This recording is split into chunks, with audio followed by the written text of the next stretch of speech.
سلام علی عباده الذین اصطفى اما بعد فاعوذ باللہ من الشیطان الرجیم بسم اللہ الرحمن الرحیم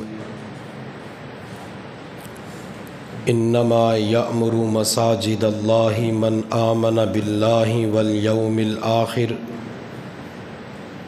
قال النبی صلی اللہ علیہ وسلم من بنا للہ مسجدا بنى اللہ لہ بیتا فی الجنہ او کما قال علیہ الصلاۃ والسلام صدق اللہ العظیم اللہم صلی علی سیدنا محمد وعلی آل سیدنا محمد وبارک وسلم۔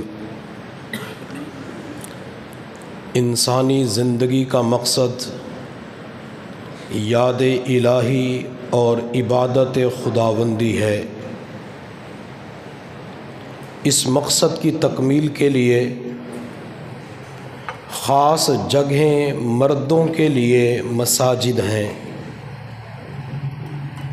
حضرت انس رضی اللہ تعالی عنہ سے روایت ہے، حضور صلی اللہ علیہ وسلم نے ارشاد فرمایا، اللہ تعالیٰ ارشاد فرماتے ہیں کہ جب میں کسی بستی کے اوپر، کسی علاقے کے اوپر عذاب بھیجنے کا ارادہ کرتا ہوں تو وہاں چند لوگوں کو دیکھتا ہوں، مسجدوں کو آباد کرنے والے، مسجدوں کے اندر کثرت کے ساتھ آنے والے، اللہ کی خاطر آپس میں محبت کرنے والے اور سحری کے وقت توبہ استغفار کرنے والے۔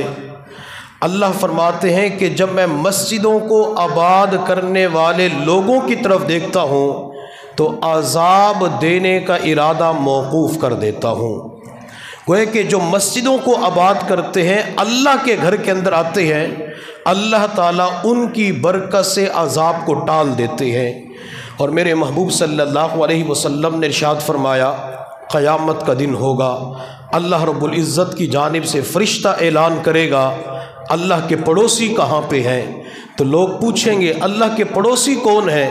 فرشتے جواب دیں گے، جو مسجدوں کو آباد کرنے والے ہیں یہ اللہ تعالیٰ کے پڑوسی ہیں، اور اللہ تعالیٰ نے ان کو جنت کے اندر بھیجنے کا فیصلہ کر لیا ہے۔ جو مسجدوں کو آباد کریں گے اللہ ان کے لیے جنت کا فیصلہ فرمائیں گے۔ اور میرے محبوب صلی اللہ علیہ وسلم نے ارشاد فرمایا، جو مسجدوں کی طرف اندھیروں میں آتے ہیں، مغرب کی نماز پڑھنے کے لیے آتے ہیں، عشاء کی نماز پڑھنے کے لیے آتے ہیں، سردیوں کے اندر اندھیرے میں فجر کی نماز پڑھنے کے لیے آتے ہیں، آپ علیہ الصلاۃ والسلام نے ارشاد فرمایا، مسجدوں کی طرف آنے والوں کو قیامت کے دن کی نور کی خوشخبری سنا دو۔ دنیا کے اندر اندھیروں میں مسجد کی طرف آئیں گے، اللہ قیامت کے دن انہیں نور عطا فرما دیں گے۔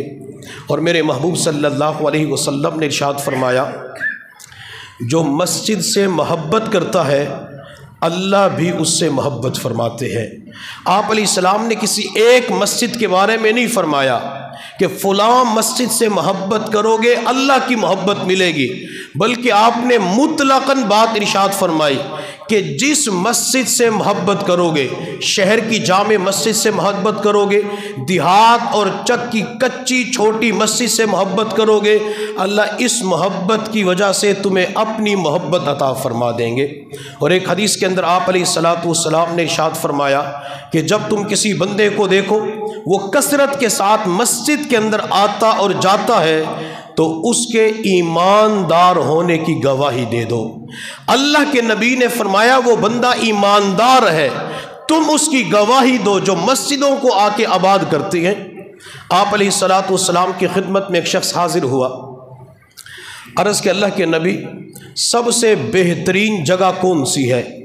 سب سے اچھی جگہ کون سی ہے؟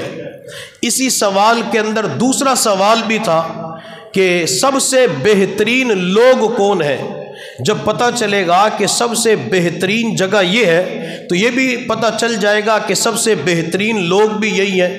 آپ علیہ الصلاۃ والسلام نے ارشاد فرمایا کہ جس سے سوال پوچھا گیا ہے وہ بھی سائل کی طرح نہیں جانتا، تھوڑی دیر کے بعد جبرائیل علیہ السلام حاضر ہوئے اور حضرت جبرائیل علیہ السلام کی خدمت میں آپ علیہ السلام نے فرمایا، جبرائیل، تو نے آدم سے لے کر آج تک لاکھوں انبیاء سے ملاقات کی، تو انبیاء کرام کے پاس اللہ کا پیغام لے کے آیا۔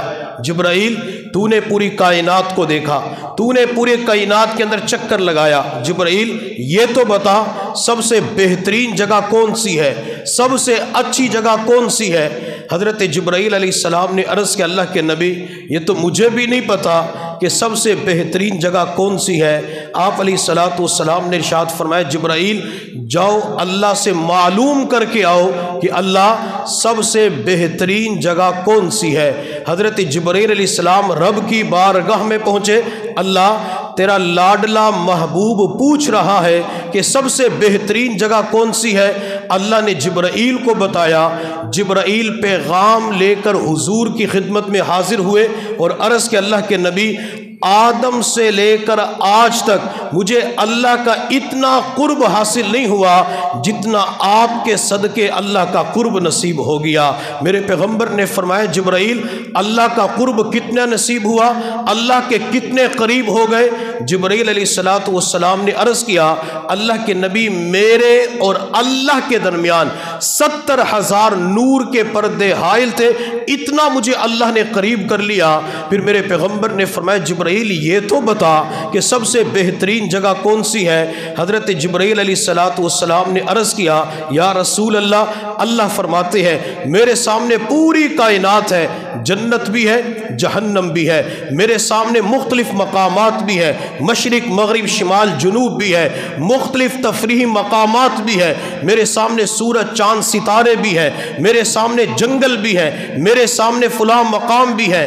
اللہ فرماتے ہیں، یا رسول اللہ میری پوری نظر کائنات کے اوپر ہے، اگر مجھ سے تم معلوم کرتے ہو کہ سب سے بہترین جگہ کون سی ہے تو سن لو، سب سے بہترین جگہ یہ اللہ کے گھر مساجد ہے۔ اللہ نے جبرائیل کو اپنے قریب کر کے بتلا دیا کہ سب سے بہترین جگہ مساجد ہے۔ اسی جواب کے اندر دوسرے سوال کا جواب بھی مل گیا کہ سب سے بہترین لوگ کون ہیں؟ سب سے بہترین لوگ وہ ہیں جو بہترین جگہ مسجد کے اندر حاضر ہو جاتی ہے۔ اس وقت جتنے بھی حضرات موجود ہیں، میں سب کے بارے میں اس حدیث مبارکہ کی روشنی کے اندر یہ کہہ سکتا ہوں، آپ سارے کے سارے بہترین ہیں، آپ سارے کے سارے اچھے ہیں۔ جو اللہ کے گھر کو آباد کرتا ہے، مسجد میں آ جاتا ہے، وہ سب سے بہترین اور اچھا بن جاتا ہے۔ اور یہ اللہ رب العزت کا میرے اور آپ کے اوپر کرم، فضل اور احسان ہے کہ اللہ تعالیٰ نے ہمیں صلیب والا نہیں بنایا، اللہ تعالیٰ نے ہمیں گرجا گھر والا نہیں بنایا، اللہ تعالیٰ نے ہمیں کلیسا والا نہیں بنایا، اللہ تعالیٰ نے مندر والا نہیں بنایا، اللہ تعالیٰ نے پاگل خانے والا نہیں بنایا۔ پھر اللہ نے ہمیں کیا بنایا؟ اللہ نے ہمیں مسجد والا بنایا ہے، اللہ نے ہمیں مسجد عطا کی ہے۔ اور میں تمام حضرات سے، نوجوانوں سے ایک درخواست کروں گا کہ جب بھی کسی کو اپنا تعارف کروائیں، اپنے گھر کا ایڈریس بتلائیں تو ایڈریس یوں نہ بتلایا کریں کہ میرا گھر فلاں چوک کے پاس ہے، میرا گھر فلاں کمپنی کے پاس ہے، فلاں مل کارخانے فیکٹری کے پاس ہے، میرا گھر فلاں MNA MPA کے ساتھ تیسری گلی میں ہے۔ کبھی بھی ایسے تعارف اور ایڈریس نہ بتلائیں۔ جب بھی کسی کو اپنے گھر کا ایڈریس بتلانا ہو تو ایڈریس یوں بتلایا کریں، میرا گھر فلاں مسجد کے ساتھ والی دوسری گلی میں ہے، میرا گھر فلاں مسجد کے ساتھ والی چوتھی گلی میں ہے۔ جب مسجد کے ساتھ تعارف کروائیں گے، ایک تو مسجد کی محبت بھی ہمارے دلوں کے اندر آئے گی، اور اللہ تعالیٰ آنے والے کو مسجد کی برکت سے مسجد کے اندر نماز کی توفیق بھی عطا فرما دیتے ہیں۔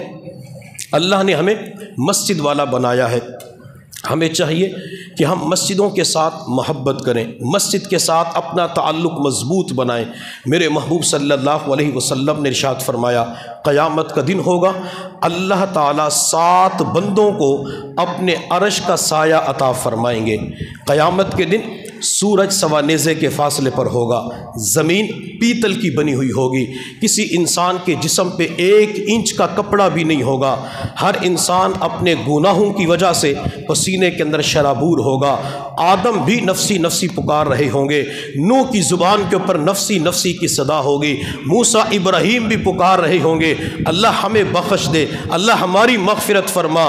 اللہ اس شدت کے عالم میں 7 بندوں کو اپنے قریب کریں گے، عرش کا سایہ عطا فرمائیں گے۔ میرے پیغمبر نے فرمایا ان 7 خوش نصیب بندوں میں سے ایک وہ نوجوان بھی ہے جس کا دل ہر وقت مسجد کے ساتھ اٹکا رہتا ہے، جس کو ہر وقت مسجد ہی کی فکر ہوتی ہے، جمعہ کی نماز پڑھ کے، ظہر کی نماز پڑھ کے دکان پہ جاتا ہے تو فکر ہوتی ہے کہ عصر کی نماز کا وقت کب شروع ہوگا، عصر کی نماز کے لیے مسجد میں کب جاؤں گا، عصر پڑھنے کے بعد مغرب کی فکر ہوتی ہے، مغرب کے بعد عشاء کی فکر ہوتی ہے۔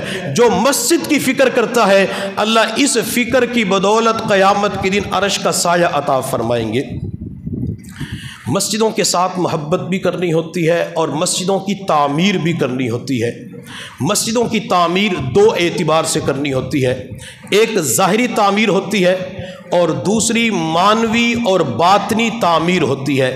ظاہری تعمیر کا معنی دیواروں کو کھڑا کر دیا، مسجد کی چھت بنا دی، فرش لگا دیا، پنکھے لائٹیں وغیرہ لگا دی، اس پر بھی اللہ بندے کو اجر عطا فرماتے ہیں۔ میرے محبوب صلی اللہ علیہ وسلم نے فرمایا جو پرندے کے گھونسلے کے بقدر مسجد کے اوپر خرچ کرتا ہے اللہ تعالیٰ جنت کے اندر اس کے لیے گھر کی تعمیر فرما دیتے ہیں۔ اور میں مسجد بنانے والے حضرات سے درخواست کروں گا، یہ جنہوں نے مسجد بنانے کا ارادہ کیا ہوا ہے تو مسجد بنانے کے لیے، مسجد کے اندر مزدور کے لیے اچھے لوگوں کا انتخاب کیا کریں، نمازیوں کا انتخاب کیا کریں۔ جو مستری نماز پڑھ کر مسجد بناتا ہے، مزدور وضو کر کے نماز پڑھ کے گارا بناتے سیمنٹ تیار کرتا ہے، مسالہ بناتا ہے، اس مسجد کے ایک ایک ذرے کے اندر نماز کا نور آ جاتا ہے، اس مسجد کی ایک ایک بجری کے اندر، ایک ایک سیمنٹ کے ذرے کے اندر وضو کا نور آ جاتا ہے۔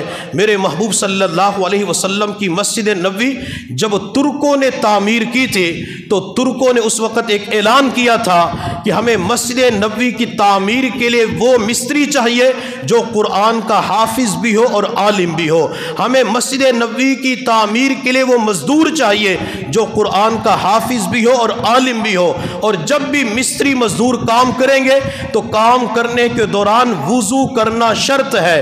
ترکوں نے مسجد بنانے کے اعلان کیا، لوگ جمع ہو گئے، مستری بھی تھے، قرآن کے حافظ بھی تھے، مستری بھی تھے، عالم دین بھی تھے، مزدور کام کرنے والے تھے، قرآن کے حافظ بھی تھے، قرآن کے عالم بھی تھے۔ اللہ تعالیٰ نے ان کے وضو، ان کی تلاوت، ان کے حفظ قرآن، تلاوت قرآن کو ایسے قبول فرمایا، بندہ آج حضور کے دور والی مسجد میں چلا جائے، وہاں پہ جا کے نظر دوڑائے جو چند کنال کے اندر چھوٹی سی مسجد ہے، اور اس کے بعد شاہ فہد نے جو مسجد کی نبوی کی توسیع کروائی تھی، بندہ اس کے اوپر غور کرے تو زمین و آسمان کا فرق نظر آتا ہے۔ جو حضور کے دور کی مسجد ہے وہاں پہ ہر بندہ قرآن پڑھتا ہوا نظر آئے گا، ہر بندہ ذکر کرتا ہوا نظر آئے گا، مسجد نبوی کے اندر جانے کے لیے تڑپتا ہوا نظر آئے گا۔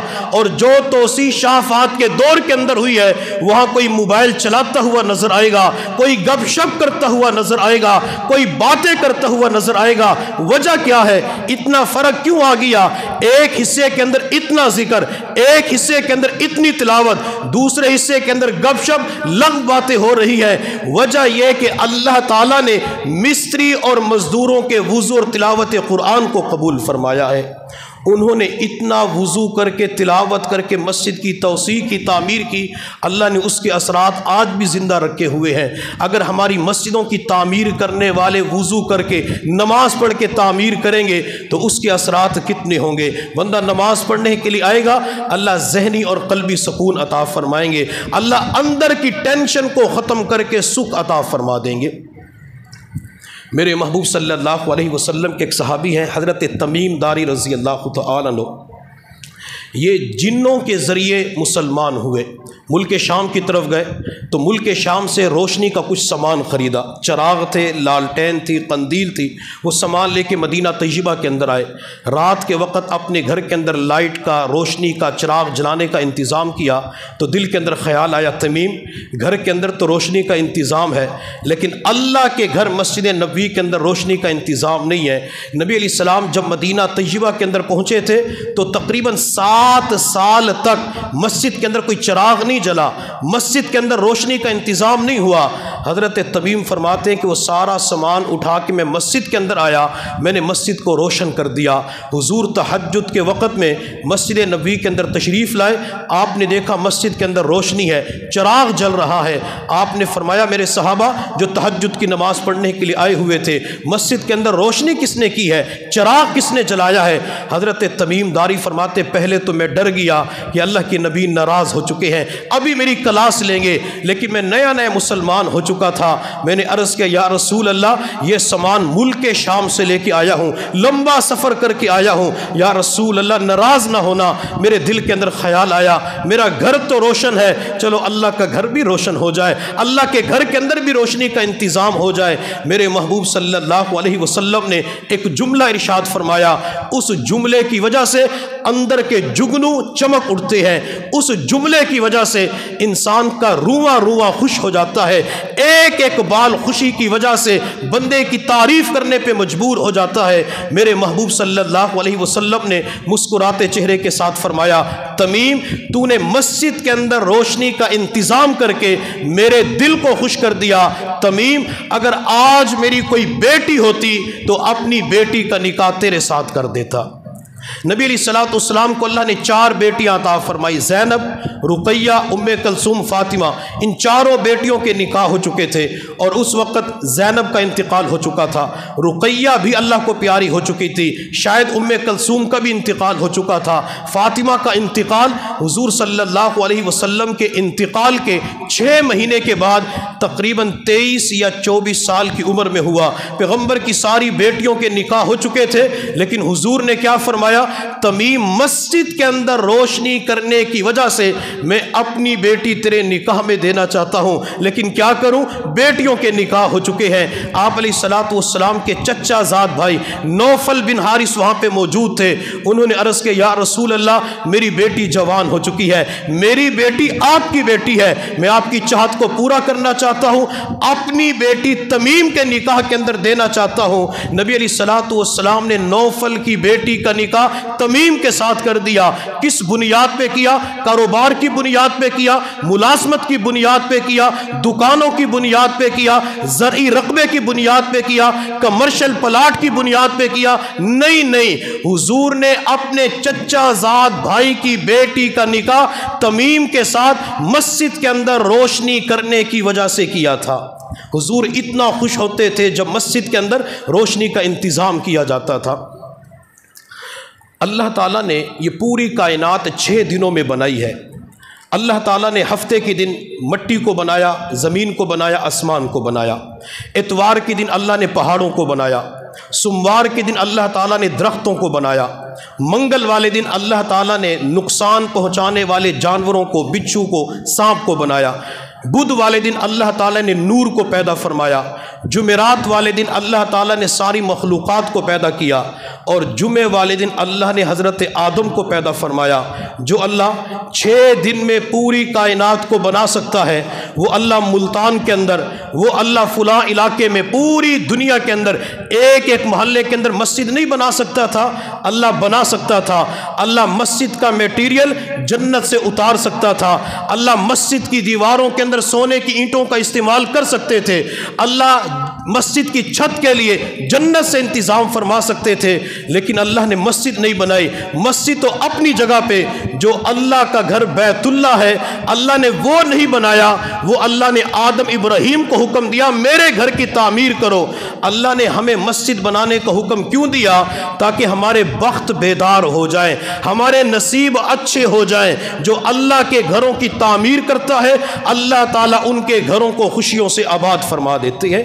اللہ کا کرم ہوا کہ اللہ نے ہمیں مسجد بنانے کی توفیق عطا فرمائی۔ ایک عالم فرما رہے تھے کہ میں حج کے سفر پہ گیا، تو میرے ایک دوست نے کہا کہ عرب کے اندر فلاں علاقے میں مسجد بنی ہے، مسجد دیکھنے کے لیے چلتے ہیں۔ ہم مسجد دیکھنے کے لیے گئے تو مسجد بنانے والے کے بیٹے سے ملاقات ہوئی۔ وہ کہنے لگا جب میرے والد نے مسجد بنانے کا ارادہ کیا تو اعلان کیا کہ اس مسجد کے اندر کوئی بندہ 1 روپیہ نہیں لگائے گا، سارا پیسہ میں لگاؤں گا۔ چنانچہ مسجد مکمل ہو گئی، تعمیر ہو گئی۔ جب مسجد کی تعمیر کے بعد یہ رات کو سونے کے لیے بستر پہ آیا تو اس نے خواب کے اندر جنت کے 2 حسین خوبصورت محلات دیکھے۔ فرشتوں سے پوچھا یہ محل کس کا ہے؟ فرشتوں نے جواب دیا یہ محل آپ کا ہے۔ کس بنیاد پہ مجھے ملا؟ فرشتوں نے بتلایا مسجد کی تعمیر کی وجہ سے ہو بہو دوسرا محل نظر آیا۔ اس بندے نے پوچھا یہ محل کس کا ہے؟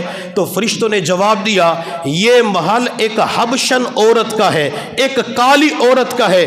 بندے کی آنکھ کھلی، سارے مستریوں کو اکٹھا کر لیا، مزدوروں کو اکٹھا کر لیا، انجینئر کو بھی بلا لیا۔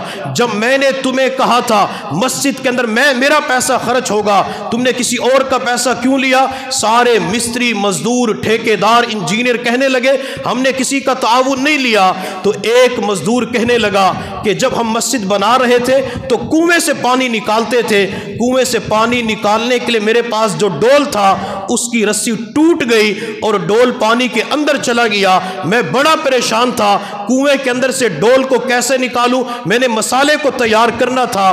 تھوڑی دیر کے بعد ایک حبشن عورت کا وہاں سے گزر ہوا، اس نے مجھے پریشان دیکھا، میں نے کہا پانی نکالنا ہے، مسجد کے لیے مسالہ بنانا ہے، مسجد کی تعمیر ہو رہی ہے۔ حبشن عورت نے کہا میرے پاس بھی ڈول ہے، اس کے ذریعے پانی نکال لو اور میں یہ ڈول مسجد کو دیتی ہوں۔ مزدور کہنے لگا اس نے پیسہ نہیں دیا، اس نے اینٹ نہیں دی، اس نے گارے سیمٹ کا انتظام نہیں کیا، صرف پانی نکالنے کے لیے ایک برتن کا انتظام کیا، بالٹی کا انتظام کیا، ایک جگ کا انتظام کیا، پلاسٹک کے برتن کا انتظام کیا۔ وہ شخص کہنے لگا جاؤ اس عورت کو تلاش کرو، عورت کو تلاش کر کے میرے پاس لے آؤ۔ ایک مزدور کہنے لگا وہ عورت روزانہ کنویں کے پاس سے گزرتی ہے، جب بھی گزرے گی میں لے کے آپ کے پاس آ جاؤں گا۔ چند دنوں کے بعد اس حبشن عورت کا گزر ہوا، لوگوں نے کہا کہ مالک بلا رہے ہیں۔ حبشن عورت اس شخص کے پاس چلی گئی، اس شخص نے کہا یہ ڈول آپ نے دیا تھا مجھے دے دو۔ وہ خاتون کہنے لگی جو چیز اللہ کے نام پہ دے دی جاتی ہے وہ واپس نہیں لی جاتی، میں نے اللہ کے نام پہ دی تھی۔ وہ مسجد بنانے والا کہنے لگا یہ ڈول مجھے بیچ دو۔ حبشن عورت کہنے لگی کتنے پیسے دو گے؟ وہ شخص کہنے لگا تو قیمت بتا۔ خاتون بھی بڑی چالاک تھی، بڑی سمجھدار اور ذہین تھی۔ خاتون کہنے لگی جو خریدنے والے ہوتے ہیں قیمت وہ لگاتے ہیں، مالک کی مرضی دے یا نہ دے قیمت تو لگا، دل تسلیم کرے گا ڈول کو بیچ دوں گی ورنہ نہیں بیچوں گی۔ اس نے کہا 500 ریال دیتا ہوں۔ حبشن عورت نے کہا نہیں چاہیے۔ کہنے لگا 5000 ریال دیتا ہوں۔ کہنے لگی نہیں چاہیے۔ کہنے لگا 5 لاکھ ریال دیتا ہوں، ڈول کو بیچ دو۔ کہنے لگی نہیں بیچتی، حتیٰ کہ وہ شخص کہنے لگا 1 کروڑ ریال دیتا ہوں، ڈول مجھے بیچ دو۔ حبشن عورت نے کہا نہیں بیچتی، اگر تو 10 کروڑ بھی دے گا تب بھی نہیں بیچوں گی۔ وہ شخص حیران پریشان ہوا، کہنے لگا تو دیہات کی رہنے والی، اگر 1 کروڑ مل جائے تیرا شاہی محل بن جائے گا، گاڑی بھی آ جائے گی، نوکر بھی ہوں گے، تو 1 کروڑ ریال کیوں نہیں لینا چاہتی؟ حبشن عورت نے کہا جو خواب کے اندر محل آپ نے دیکھا ہے وہ محل میں نے بھی دیکھا ہے۔ یعنی ایک ڈول کی وجہ سے اللہ تعالیٰ نے جنت کے اندر اتنا بڑا محل تعمیر کروا دیا۔ ہم مسجد کی ظاہری تعمیر کے اندر حصہ لیں، مسجدوں کو تعمیر کریں، مسجدوں کو آباد کریں۔ ایک تو ہے ظاہری تعمیر اور دوسری تعمیر مانوی تعمیر، باطنی تعمیر۔ یہ تعمیر کرنے والے کون ہوتے ہیں؟ یہ مسجد کا حافظ ہوتا ہے، مسجد کا امام ہوتا ہے، مسجد کا خادم ہوتا ہے، مسجد کا مؤذن ہوتا ہے۔ یہ نماز پڑھاتے ہیں تو اندر روشنی آ جاتی ہے، یہ اذان دیتے ہیں تو اللہ کے نام کی محبت ہمارے دلوں کے اندر آ جاتی ہے۔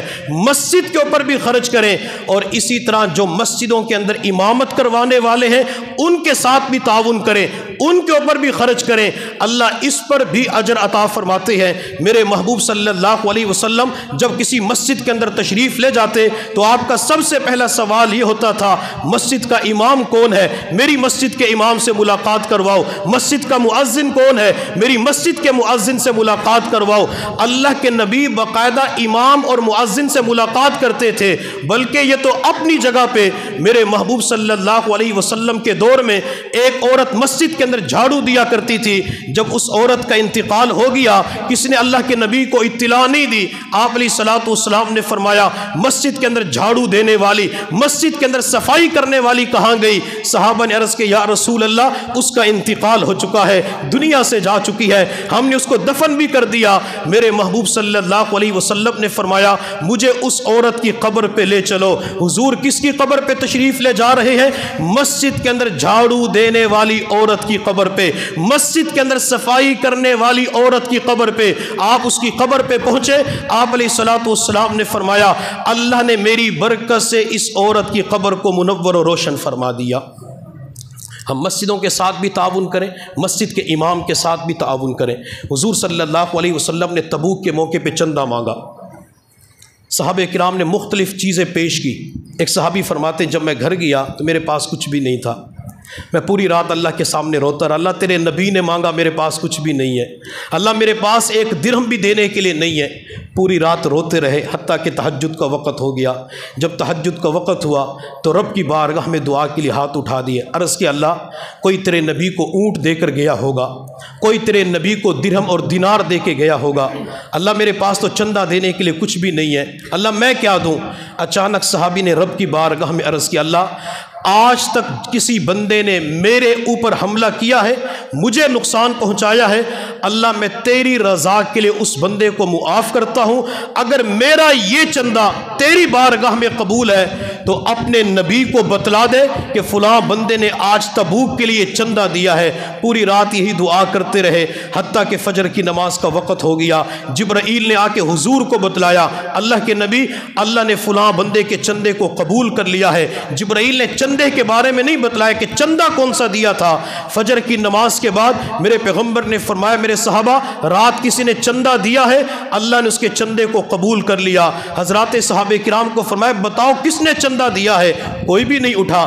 دوسری مرتبہ فرمایا کوئی نہیں اٹھا۔ تیسری مرتبہ میرے پیغمبر نے اس صحابی کا نام لے کے فرمایا کھڑا ہو جا، بتا رات کو کون سا چندہ دیا ہے؟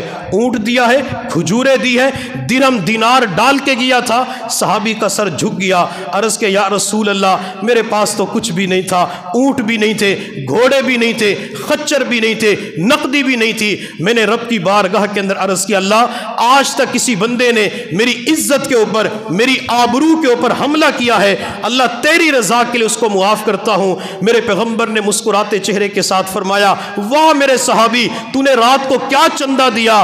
اللہ نے تیرے چندے کی وجہ سے سارے چندوں کو قبول فرما لیا، کچھ بھی نہیں تھا، چاہتی مسجد کے اوپر خرچ کروں۔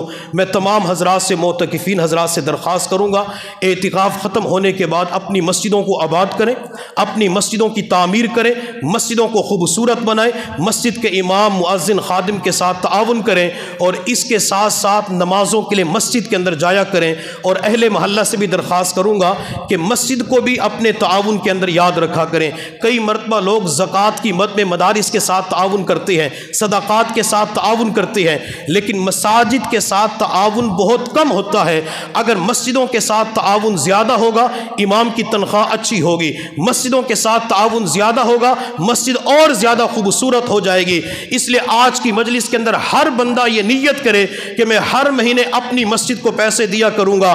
جو ریاض الجنہ مسجد کے اندر نماز پڑھتا ہے یہاں پہ رہنے والے وہ بھی نیت کر لے ہم بھی ہر مہینے مسجد کے لیے پرچی کٹوایا کریں گے، ہم بھی ہر مہینے اس مسجد کو پیسے دیا کریں گے، ہم مسجد کے گلے کے اندر پیسے ڈال دیا کریں گے۔ نیت کرنا بندے کا کام ہوتا ہے اور انتظام کرنا میرے اللہ کا کام ہوتا ہے۔ اللہ رب العزت کی بارگاہ میں دعا ہے اللہ تعالیٰ مرتے دم تک مسجدوں کے ساتھ جڑے رہنے کی توفیق عطا فرمائے۔ وآخر دعوانا ان الحمد للہ رب العالمین۔